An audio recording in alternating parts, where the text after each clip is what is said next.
പത്തനംതിട്ടയിൽ new year ആഘോഷത്തിനിടെ ഉണ്ടായ police നടപടിയുടെ അസുഖകരമായ ദൃശ്യങ്ങൾ ഇന്നലെ പ്രേക്ഷകർ കണ്ടു. DG ആർട്ടിസ്റ്റ് അഭിരാം സുന്ദറിന്റെ ലാപ്ടോപ്പ് പോലീസ് ചവിട്ടിത്തെറിപ്പിച്ചു എന്നാണ് പരാതി. DG അവസാനിച്ചിട്ടും എന്തിനായിരുന്നു ഇങ്ങനെയൊരു നടപടിയെന്ന് അഭിരാം ചോദിക്കുന്നു. യൂട്യൂബർ കൂടിയായ പത്തനാപുരം സ്വദേശി അഭിരാം ഇപ്പോൾ നമുക്കൊപ്പം മോർണിംഗ് ഷോയിൽ ചേരുകയാണ്. Abhiram, good morning. അഭിരാം, ശരിക്കും എന്തായിരുന്നു വളരെ ചുരുക്കി പറഞ്ഞാൽ താങ്കൾക്ക് അവിടെ സംഭവിച്ചത്?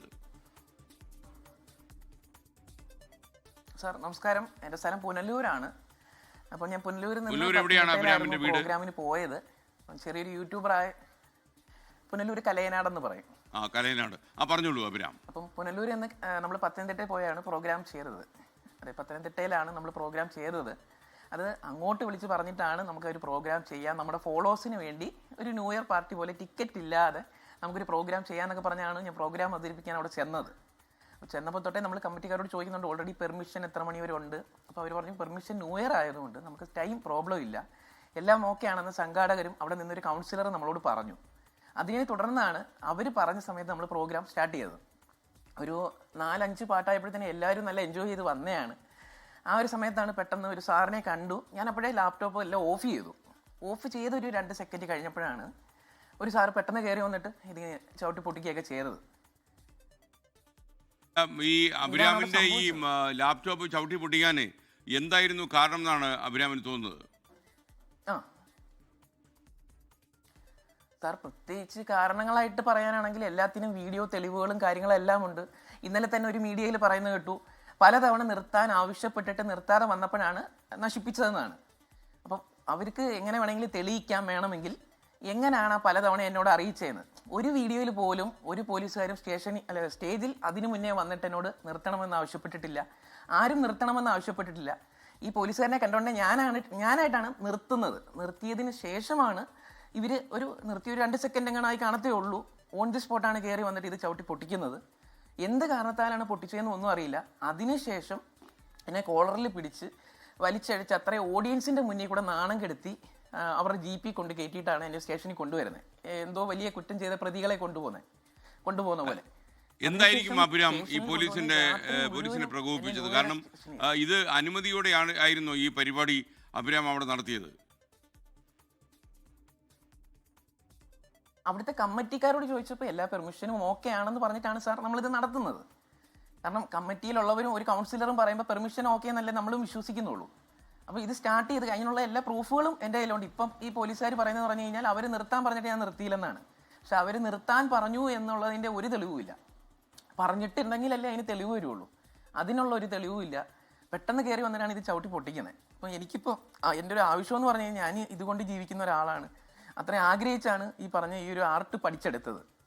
രണ്ടാമത്തെ കാര്യം എന്ന് പറഞ്ഞു കഴിഞ്ഞാൽ ന്യൂ ഇയർ മുഴുവനും ഞാൻ എൻ്റെ അമ്മയും അച്ഛനും ഞാനും കൂടെ സ്റ്റേഷനിൽ ഇരുന്നാണ് നേരം വെളുപ്പിച്ചത്. ഇത്രയും പ്രശ്നങ്ങൾ ഉണ്ടാക്കി എന്ന് പറയുന്ന സ്ഥലത്തെ വേറെ ഒരു കമ്മിറ്റിക്കാരോ അവിടെ പ്രശ്നം ഉണ്ടാക്കിയ ആൾക്കാരോ അടി ഉണ്ടാക്കിയ ആൾക്കാരോ ഒന്നും സ്റ്റേഷനിൽ ഇല്ല. നിരപരാധിയായിട്ടുള്ള ഞാൻ മാത്രമായിരുന്നു സ്റ്റേഷനിൽ അന്നത്തെ ദിവസം മൊത്തവും നിന്നത്. എന്നെ കസ്റ്റഡിയിലെടുത്ത് രാവിലെ ആയപ്പോഴത്തേനും എൻ്റെ പേരിൽ 4-5 കേസുകൾ എഴുതി ചേർത്തെന്ന് അറിയാൻ പറ്റിയത്. FIR ഇട്ടു. എന്തിനു വേണ്ടിയാണ് ആ കേസുകൾ എഴുതിയതെന്നും ഇപ്പോഴും നമുക്കറിയില്ല. അഭിരാം ആർക്കെങ്കിലും പരാതി കൊടുത്തോ? സാർ, നിലവിൽ ഞാൻ പരാതി കൊടുത്തിട്ടില്ല. കാരണം ഞാനൊരു വീഡിയോ ഇട്ടതിലും കുറ്റപ്പെടുത്തിയൊന്നും സംസാരിച്ചിട്ടില്ല. ഞാൻ പറഞ്ഞു എനിക്കിങ്ങനെ ഒരു വിഷമമുണ്ടായി. കാരണം എന്നെ പ്രതീക്ഷിച്ച് ഒരുപാട് പേര് ആ ഒരു സമയത്ത് ഈ 12-1 മണി സമയത്തും നമുക്ക് വേണ്ടി വന്ന് നിൽക്കുമായിരുന്നു ഈ പ്രോഗ്രാം കാണുവാനും എൻജോയ് ചെയ്യാനും വേണ്ടിയിട്ട്. അപ്പോൾ അത്രയും പേരുടെ മുന്നിൽ ഞാൻ നാണം കിട്ടു. അതിനേക്കാളും വിഷമമെന്ന് പറഞ്ഞു കഴിഞ്ഞാൽ അവരുടെ മുന്നിൽ എനിക്ക് പെർഫോം ചെയ്യാൻ പറ്റിയില്ല. എന്നെ സ്റ്റേഷനിൽ കൊണ്ടുവന്നിട്ട് എന്നോട് ഒരുപാട് ഇത് പറഞ്ഞു. എന്നോട് ഇനി DJ ചെയ്യരുത്, നിനക്ക് വല്ല പണിക്കും പൊക്കൂടെ, അങ്ങനെയൊക്കെ ചോദിച്ച് കുറേ സംസാരിച്ചായിരുന്നു, കുറേ ചീത്ത വിളിച്ചായിരുന്നു. അപ്പം കടന്നുപോയി കഴിഞ്ഞാൽ പിന്നെ ഒരു സ്റ്റേജിൽ നിന്ന് കുറച്ച് നാളാവുന്നേ ഉള്ളൂ സാർ. എന്തായാലും ഒരു മാസം 2 മാസത്തിനകത്താവുന്നേ ഉള്ളൂ. ഇത്രയും ക്രൗഡിന് മുന്നിൽ ആദ്യമായിട്ടായിരുന്നു നമ്മളൊരു ഷോ ചെയ്യാൻ വേണ്ടി ക്ഷണിച്ചത്. എല്ലാവരും വരണം എന്ന് പറഞ്ഞ് മുൻകൂർ നമ്മൾ വീഡിയോ ഒക്കെ ഇട്ട് ഒത്തിരി പേരെ അവിടെ എത്തിച്ചത് ആദ്യമായിട്ടാണ്. ഈ പൂർണ്ണമായിട്ടും ലാപ്ടോപ്പ് തകർന്നു പോയോ?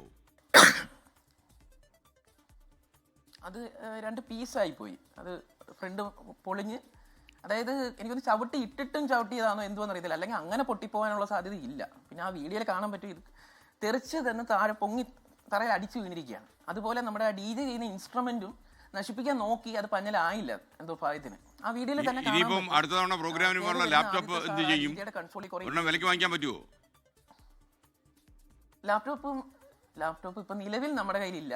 ഇപ്പൊ എൻ്റെ ഒരു ആവശ്യം എന്ന് പറഞ്ഞു കഴിഞ്ഞാൽ ഞാനിപ്പോ ഈ പറഞ്ഞ പോലെ നമ്മുടെ വീഡിയോയിൽ പറഞ്ഞിരിക്കുന്നത് നമുക്ക് പരാതി, ഇപ്പം സാധാരണക്കാരുടെ പരാതി കേരള പോലീസിലോട്ട് ഇനി ചെന്നിട്ട് കാര്യമില്ല, അവർ തന്നെ നശിപ്പിച്ചത് അവർ തന്നെ എങ്ങനെ വാങ്ങിച്ചു തരും എന്നൊരു ചോദ്യം ഞാൻ ചോദിച്ചിട്ടുണ്ടായിരുന്നു. അപ്പം ഒരുപാട് പേരാണ് ആ വീഡിയോക്ക് കമൻറ്റുകളായിട്ട് വന്നത്, നമുക്കിത് കേസായിട്ട് മുന്നോട്ട് പോകണം, ഇത് പ്രശ്നമാക്കണം. അപ്പം ഞാൻ ചിന്തിച്ചപ്പോൾ എനിക്ക് മനസ്സിലായെന്ന് പറഞ്ഞാൽ കേരള പോലീസിനെ ഒരുപാട് റെസ്പെക്ട് ചെയ്യുന്ന ഒരാളാണ് ഞാൻ. കേരള പോലീസിന് വേണ്ടി ഷോർട്ട് ഫിലിംസുകൾ ചെയ്ത് അവാർഡ് വാങ്ങിച്ച ഒരാളാണ് ഞാൻ. അപ്പം എനിക്ക് കേരള പോലീസിനെ മൊത്തത്തിൽ ഇങ്ങനെ കുറ്റപ്പെടുത്തി അല്ലെങ്കിൽ അവർ മൊത്തത്തിൽ ഞാൻ കാരണം വിഷമിക്കുന്നത് കാണുമ്പോൾ എനിക്ക് വിഷമമുണ്ട്. അപ്പം ഞാനൊരു അവസരം എന്ന രീതിയിൽ ഇപ്പം എനിക്ക് ആവശ്യം എന്ന് പറഞ്ഞാൽ എനിക്ക് നീതി വേണം, അത്രേ ഉള്ളൂ. ഓക്കെ, ഈ അഭിരാമിന് നീതി കിട്ടാൻ വേണ്ടി ഒരു പരാതി കൊടുക്കണം.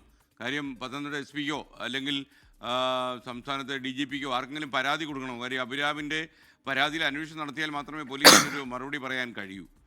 എന്തായാലും അഭിരാമിനുണ്ടായ ബുദ്ധിമുട്ട് എനിക്ക് മനസ്സിലാകുന്നു. നമ്മളും ഈ കാര്യം വിശദമായിട്ട് അന്വേഷിക്കാം. അഭിരാം, കലയിലാട്ടെ അഭിരാമിന് നീതി ലഭിക്കാൻ നമ്മൾ ശ്രമിക്കാം. Thank you Abhiram.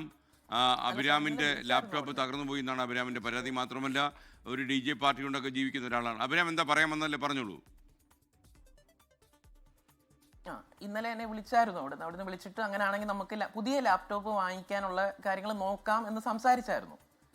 അപ്പം ഞാനും ഇപ്പം പറഞ്ഞതെന്ന് പറഞ്ഞു കഴിഞ്ഞാൽ എനിക്ക് നീതി വേണമെന്ന് പറഞ്ഞത് കാരണം കേസിനും ഈ പറഞ്ഞ മനുഷ്യാവകാശ കമ്മീഷനിലും എല്ലാം പോയി ഇത് വലിയ പ്രശ്നമാക്കി മാറ്റാനോ ഈ കേരള പോലീസിനെ മൊത്തത്തിൽ ബുദ്ധിമുട്ടിക്കാനോ വിഷമിക്കാനോ ഒന്നും എനിക്ക് താല്പര്യമില്ല. ഞാനിപ്പോൾ പറയുന്നത് എൻ്റെ ഈ സത്യസന്ധമല്ലാത്തതായിട്ടുള്ള ഈ കേസുകൾ പിൻവലിക്കുക, എനിക്ക് ഒരു ലാപ്ടോപ്പ് വാങ്ങിച്ചു തന്നാൽ തീരുന്ന പ്രശ്നമേ ഉള്ളൂ. അതായത് കേരള പോലീസിനോട് ഞാൻ റിക്വസ്റ്റ് ചെയ്യുകയാണ്. എനിക്ക് ആരോടും പരാതികളോ വിഷമങ്ങളോ കാര്യങ്ങളോ ഒന്നുമില്ല, കാരണം എന്നെ അത്രത്തോളം ബുദ്ധിമുട്ടിച്ചിട്ടുണ്ടെങ്കിലും അതാണ് ഇപ്പോൾ ഞാൻ പറയുന്നത്. അഭിരാം, എന്തായാലും പത്തനംതിട്ട SP ഒന്ന് കാണും. അദ്ദേഹം വളരെ ഒരു നീതിമാനായ ഉദ്യോഗസ്ഥനാണ് എന്നാണ് ഞാൻ മനസ്സിലാക്കുന്നത്. ഞാൻ ഈ വാർത്താ ചാനൽ പറഞ്ഞതനുസരിച്ചാണ് താങ്കൾ വന്നിരിക്കുന്നതെന്നും അദ്ദേഹത്തോട് പറയൂ. തീർച്ചയായിട്ടും അദ്ദേഹം എന്തെങ്കിലും വഴി കണ്ടുപിടിക്കുമെന്നാണ് ഞാൻ വിശ്വസിക്കുന്നത്. ഞാനും അദ്ദേഹത്തോട് സംസാരിക്കുകയും ചെയ്യാം. Thank you Abhiram, thank you.